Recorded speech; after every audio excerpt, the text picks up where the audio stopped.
Good morning সবাইকে। আবারও the Times of লিজার চ্যানেলে সবাইকে স্বাগত জানাই। আজ আবারও নতুন একটি ব্লগ নিয়ে চলে এলাম তোমাদের সাথে। তবে আজকের ব্লগটা কিন্তু একটু অন্যরকম হবে। আর এমনিতেও তোমরা টাইটেল আর থাম্বনেল দেখে বুঝতে পেরে গেছো কী নিয়ে ব্লগটা হতে চলেছে। তো চলো বেশি দেরি না করে আজকের ব্লগটা এখন থেকেই শুরু করে দিচ্ছি। আমরা এসেছি কর্ণাটকের কুর্গ নামক একটি পাহাড়ি দেশে, যেখানে আমরা দুদিনের জন্য ঘুরতে এসেছি। আর আমি এই পাহাড়ি দেশটিকে যতটা নিজে ঘুরে দেখেছি ঠিক ততটাই কিন্তু আমি তোমাদেরকেও ঘুরে দেখাবো। তো এই নিয়ে চিন্তা নেই যে আমি একা ঘুরতে এসেছি, তোমাদের সাথে নিয়ে তোমাদেরকে নিয়েও ঘুরতে যাব এই পাহাড়ি দেশে। তো চলো ঘুরতে বেরিয়ে যাই আমরা সাথে মিলে। আমি এখন যেখানে রয়েছি সেই জায়গাটা মোটামুটি আমাদের আসতে বা পৌঁছাতে টাইম লেগে গেল প্রায় 3 ঘন্টার। এখন রয়েছি আমরা পাহাড়ের ওপরে। তো জাস্ট আমরা দাঁড়িয়েছি এখন একটুখানি। তো পেছনের ভিউটা দেখো, তোমাদেরকে আমি অবশ্যই পরে দেখাবো। তো তার আগে আমি শুধু দেখিয়ে দিই, মানে আমি যেখানে এখন দাঁড়িয়েছি কিছুক্ষণের জন্য, তারপর যখন সবাই মিলে আসবে তখন আমরা একসাথে যাব। এখন আমি যে জায়গার মধ্যে রয়েছি সেখানে আসতে আমাদের 3 ঘন্টা সময় লেগে গেছে, সেটা তোমাদেরকে আমি জানিয়েছি। কিন্তু এখনও আমাদের 1 কিলোমিটারের মতো রাস্তা আরও এগিয়ে যেতে হবে। আর এই জায়গাতে কিন্তু আমাদের আর কোনো রকমভাবে বাইক বা কার কোনো কিছুই কিন্তু অ্যালাউ নেই, পুরোপুরি কিন্তু হেঁটে যেতে হবে। আর যেখানে যাব সেই জায়গাটা কিন্তু পাহাড়ের একদম এন্ড। তোমাদেরকে অবশ্যই নিয়ে যাব। তার আগে বলি আমাদের পাহাড়ের জার্নিটা কেমন ছিল। পুরোপুরি রাস্তাতে একটা সরু রাস্তা চলে যাচ্ছে, সে রাস্তার দুই পাশে পুরোপুরি খাই। সে কারণেই আমি আর কোনো রকমভাবে ভিডিও করে উঠতে পারিনি, আর সেজন্যই কিন্তু তোমাদেরকে আমি দেখাতেও পারিনি। তো দেখো এখন যেখানে আমি চলে এসেছি সে জায়গাটা কিন্তু একদম পাহাড়ের টপ লেভেল। তো দাঁড়াও তোমাদেরকে আমি একবার দেখিয়ে দিই ওপরে গিয়ে, যেখানে আর কিচ্ছু দেখা যাচ্ছিল না। তোমরা কতটা দেখতে পাচ্ছ বা বুঝতে পারছো আমি হয়তো বোঝাতে পারছি না, কিন্তু যে জায়গাতে আমরা দাঁড়িয়েছিলাম সেখানে কিন্তু অনেকটাই কষ্ট লাগছিল। তো চলো তোমাদেরকে ওপরটা একবার দেখিয়ে দিই। এই যে সিঁড়ি বেয়ে এখন যাচ্ছি, আর এটা তোমরা যেটা দেখতে পাচ্ছ বৃষ্টির মতো, সেটা কিন্তু একদমই বৃষ্টি না, এটা কিন্তু কুয়াশা। আর এই কুয়াশাই কিন্তু আমাদের গায়ে বারবার করে ঝেঁপে আসছিল। আমাদের সারা শরীর যেন বরফের মতো করে একদম গায়ে পড়ে যাচ্ছিল। তো এই দেখো এখানে আমি এখন আস্তে আস্তে করে ওঠার চেষ্টা করছি, আর বাকি বন্ধুরা কিন্তু আমাদের অলরেডি উঠে পড়ে রয়েছে।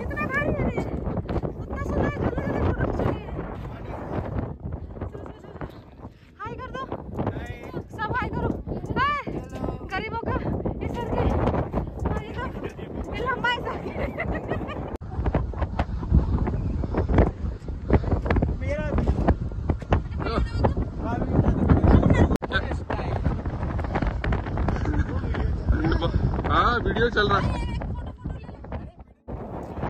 এখন আমরা সবাই মিলে পাহাড় থেকে নিচে নেমে আসছি। এবার যাব অন্য এক গন্তব্যস্থলে। তার আগে নিচে নেমে আসার সময়তে পাহাড়ের পরিবেশটা ঠিক এরকমই ছিল। এখানে শুনেছি এরকম সারা সময় নাকি এরকম থেকে থাকে, তাই ভাবলাম তোমাদেরকে একবার দেখিয়ে দিই যে এই পরিবেশটা কীরকম দেখতে লাগে। আর পাহাড়ের ওঠার সময় অবস্থা দেখো আর নামার সময় অবস্থা দেখো, আমি পুরোপুরিভাবে ভিজে গেছি। আমাদের নেক্সট গন্তব্যস্থল হলো আবে ফলস। বাট এখন যেখানে দাঁড়িয়ে রয়েছি সেটা হচ্ছে ছোট্ট একটা আবে ফলসের পাহাড়ের উপর ধাক্কা লেগে যে ফলস তৈরি হয়েছে বা ঝর্ণা তৈরি হয়েছে সেইখানে কিন্তু এসে গেছি। তো তোমাদেরকে পুরো জায়গাটা আমি দেখিয়ে দেবো, আর দেখতে কতটা সুন্দর লাগছে যে আমি চোখ ভরে আমি দেখার চেষ্টা করছি। আর তোমাদেরকে আমি কাছে নিয়ে গিয়ে দেখাবার মানে একটু ভয় ভয়ই করছিল, কিন্তু শেষ পর্যন্ত আমি আস্তে আস্তে করে গিয়েছিলাম। কেন কি এই জায়গাটা এতটাই স্লিপ কাটছিল যে আমার প্রচণ্ড ভয় হচ্ছিলো যে নিচে নামার জন্য। আর এখানে দেখো আমার ভাইরা বন্ধুরা কিন্তু আগে নিচে নেমেই গেছে, ওরা ভিডিও করবে ফটো তুলবে এই চিন্তাধারা নিয়ে। কিন্তু তারপর ভাবলাম তোমাদেরকে তো দেখাতে হবে, একবার নিচে নেমে যাই, তাহলে হয়তো ভালো করে আমি ভিডিওটা নিতে পারবো।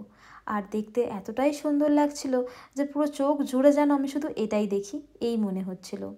তো এখন আমি চলে এসেছি কিন্তু আবে ফলসের দিকে। তো দেখো আস্তে আস্তে করে আমি হেঁটে হেঁটে যাচ্ছি নিচের দিকে। আর এখানে যত তোমরা গাছ দেখতে পাচ্ছ প্রত্যেকটা গাছে কিন্তু কফি ধরে রয়েছে। তো এই দেখো চলে এসেছি কিন্তু আমরা আবে ফলসের দিকে। দাঁড়াও আমি একটু আস্তে আস্তে করে নিচের দিকে এগিয়ে যাই।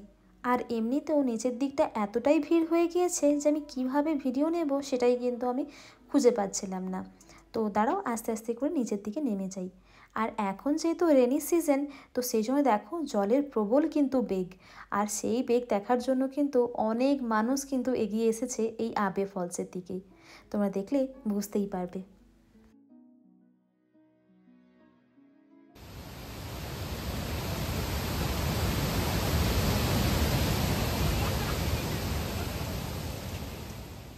এখন ঘড়িতে সময় প্রায় 5:30টার কাছাকাছি। আর এখন যেখানে এসেছি সেখানে বলা হয় যে কিভাবে কফি চাষ করা হয়। সেখানে আমি চেষ্টা করেছিলাম ভালোভাবে ভিডিও নেওয়ার, কিন্তু সত্যি বলতে সেখান থেকে কোনো রকমভাবেই অ্যালাউ ছিল না। তবে মাঝে মধ্যে আমি কিছু শর্টস আপলোড আমি করব, সেগুলো কিন্তু তোমরা দেখতে থাকো, তাহলেই কিন্তু বুঝতে পারবে। সত্যি বলতে সেই ভিডিওগুলো কিন্তু আমি একটু লুকিয়ে চুরিয়ে নিয়েছি, তো তোমাদেরকে আমি অবশ্যই শেয়ার করব। আর এখন যেখানে এসেছি সেখানে একটুখানি অনেক হাঁটাচলা হয়ে গেছে, তো সেই জন্যই এসে গেছি আমরা একটু এই পরিবেশে একটু কফি খাওয়ার জন্য। এরকম ওয়েদারে কফি না খেলে হয়, তো সেই জন্যে আমরা দুজন মিলে বসে পড়েছি কফি খাওয়ার জন্য। তো দেখো কি সুন্দর দেখতে লাগছে না এই জায়গাটা, আর সাথে এরকম কফি, কি ওয়েদারটা, তাই না? তো এখন আমাকে একটুখানি ঘেঁটে ঘুঁটে নিতে হবে, কেন কি এর মধ্যে একটুখানিও সুগার নেই, তো সেই জন্য আমি একটু সুগার অ্যাড করে নেব। এদিকে যতক্ষণ আমি কফি খাচ্ছিলাম ততক্ষণ পিছন দিকে দেখি একটা ঘর ঘর শব্দ আসছে। সেই শব্দ শুনে পরে দৌড়ে গেলাম এবং দৌড়ে গিয়ে দেখি যে এখানে নাকি এই কফি বিনস থেকে কফি গুঁড়ো করে আমাদেরকে প্যাকেট করে দেওয়া হবে। তো আমিও দৌড়ে গেলাম এবং দৌড়ে গিয়ে কিন্তু আমিও এক প্যাকেট কিনে নিলাম। তো আমি এখানে মোটামুটি বেশ ভালোই কিন্তু এক প্যাকেটের মতো ভালো একটা কফি নিয়ে নিয়েছি। আর যখন আমাকে স্মেল করতে বলা হলো তখন আমি এক কথায় বলে উঠলাম দারুণ। আর সত্যি বলতে দারুণ ওয়ার্ড ছাড়া আমার কাছে কোনো শব্দ ছিল না। অসাধারণ বলবো না ভালো বলবো কি বলবো বুঝতে পারছিলাম না, এতটাই সুন্দর ছিল। তো দেখো আমি ওখানে এক প্যাকেটের মতো নিয়ে নিয়েছি। আর সত্যি বলতে এই এক প্যাকেট নিয়ে আমি যে কতটা খুশি হয়েছি যে তোমাদেরকে আমি আর কি বলবো। আর সত্যি বলতে এই কফি কিন্তু একদমই আলাদা, যে কফিটা আমরা বাজারে কিনি তার থেকে অনেক আলাদা। আর এদিকে দেখো এখানে কিন্তু অনেক পাহাড়ি গাছও বিক্রি হচ্ছিলো, সেগুলো কিন্তু আমরা চাইলে কিনতে পারি। আর এখানে দেখো কিন্তু কফি গাছের মধ্যে কফি কিন্তু ধরে গিয়েছে। তো এই কফি গাছ থেকেই কিন্তু কফি বিনস হবে এবং বিনস হওয়ার পর কিন্তু আমাদেরকে গুঁড়ো করে আমাদের মার্কেটে সেল হয়ে যায়। তো দেখো এখানে তোমাদের দেখিয়ে দিলাম। আর এই পাহাড় জুড়ে পুরো কিন্তু মানে কফি গাছেই ভর্তি।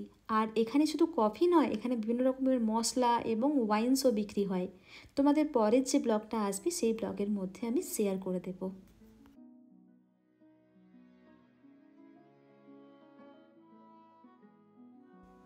এবার আমরা রওনা দেব হোটেলের উদ্দেশ্যে।